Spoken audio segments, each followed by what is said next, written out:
Hello guys, Craig from fixitfallows here, and it is now after Christmas and I'm hoping that you had a great Christmas. I certainly did. We're still trying to get through all of the food that we got left over. We're going to be eating turkey and beef and gammon for weeks.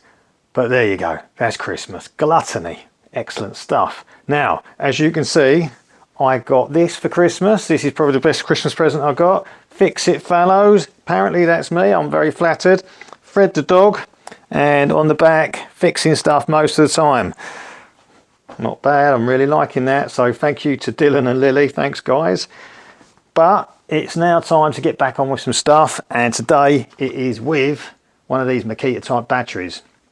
So this is one of the batteries I've had for a little while, and now it's just stopped. There's no life in it at all.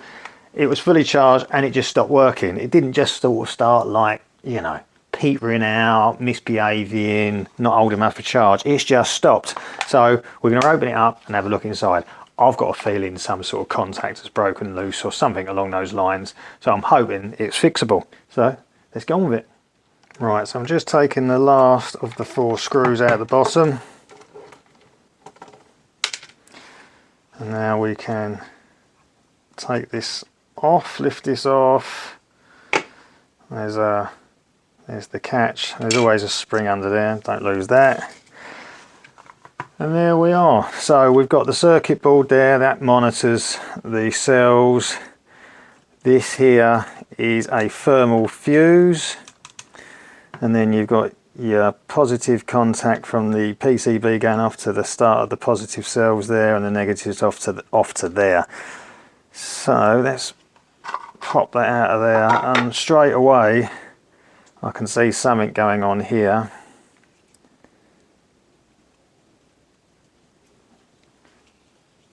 There's something going on there. So this is the positive wire from the circuit board to the positive side of the cells. There are 2 cells in parallel and 5 sets of them. So it's, what do they call that? 2P5S. So 2 parallel, 5 cells. So effectively that's 1 cell, 1, 2, 3, 4, 5.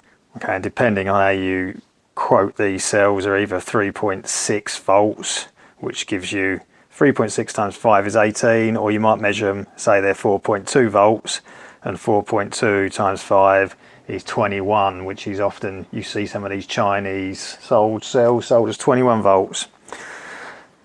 But I'm looking at that and I'm thinking that is quite dodgy there.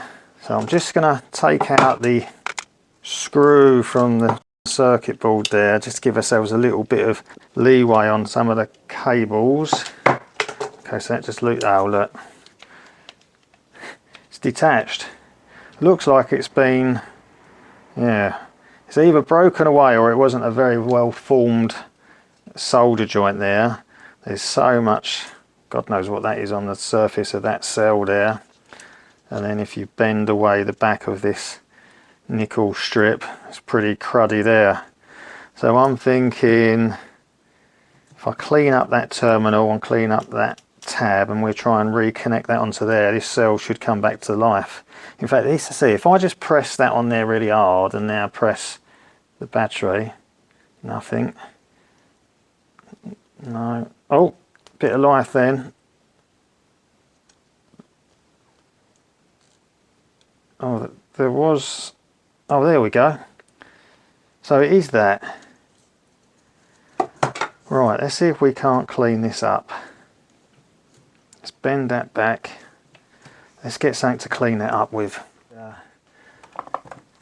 Let's use a flat bladed screwdriver. Let's put a bit of that around there. Let's have a go on that.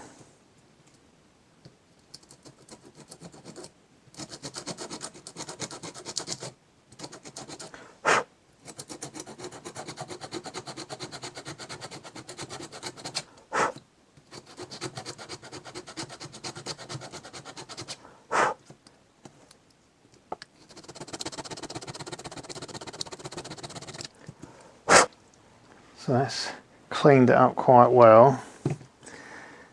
But as it shorted out on there, we're going to have to cover that over with something insulating. Right, let's try and clean the back of this nickel strip off.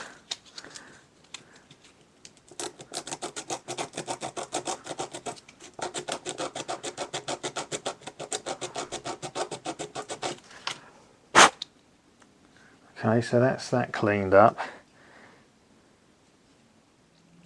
Right, so if I push this strip back in place and hold it there, let's see if the lights come on. They do.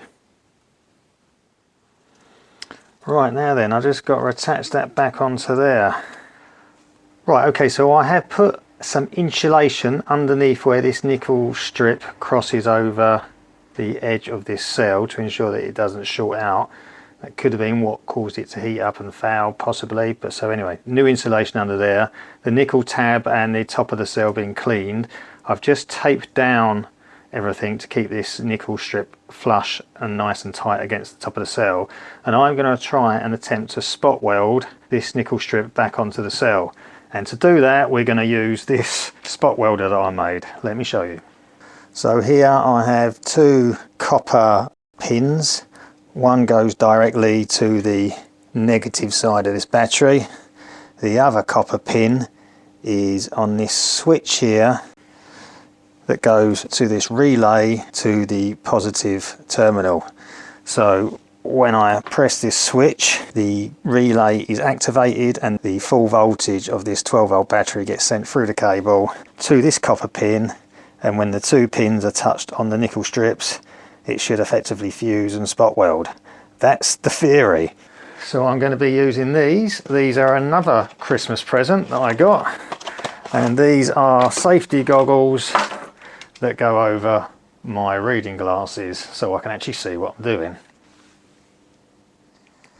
So if I hold one of the copper pins onto there and the second one I press there, and I just momentarily press this button, theoretically that has spot welded, and there are two little spots there. Now I'm going to push there and there, and I'm going to push again. Okay, so that's that spot welded onto there. So we can just bend that tab back into position, and now you see the lights are staying on.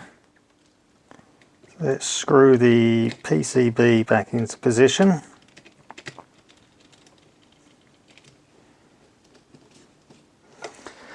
Right, we can now drop the cell pack back into its box, into its casing, put in the indicator in there.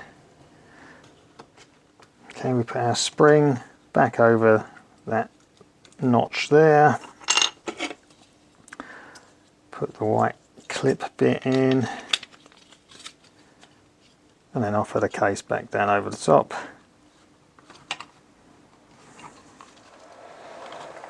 What I would say is getting the screws back in these holes isn't the easiest. What I find you do is you drop the screws in and then you bounce the screw around and it beds itself into its hole.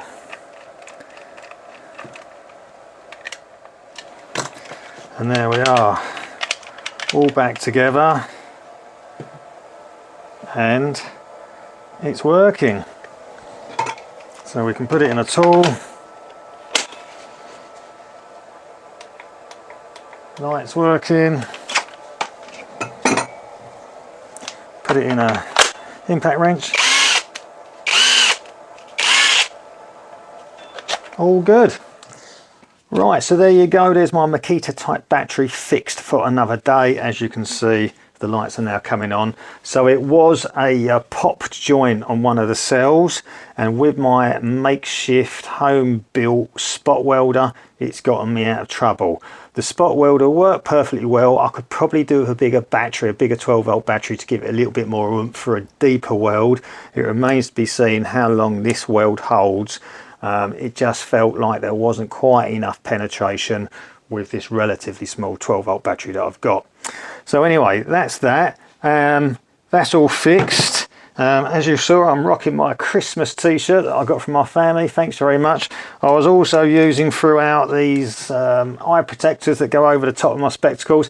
I can't do much without these anymore. Being in the over 50 club, your eyes start going. So these and these, great combination. Always be sure to wear your eye covers. And as ever, thanks for watching. Please be sure to check out some other videos. Give me a thumbs up and subscribe if you haven't already. And I guess I should say Happy New Year. May your good health and fortune continue through 2026. Cheers. Bye-bye.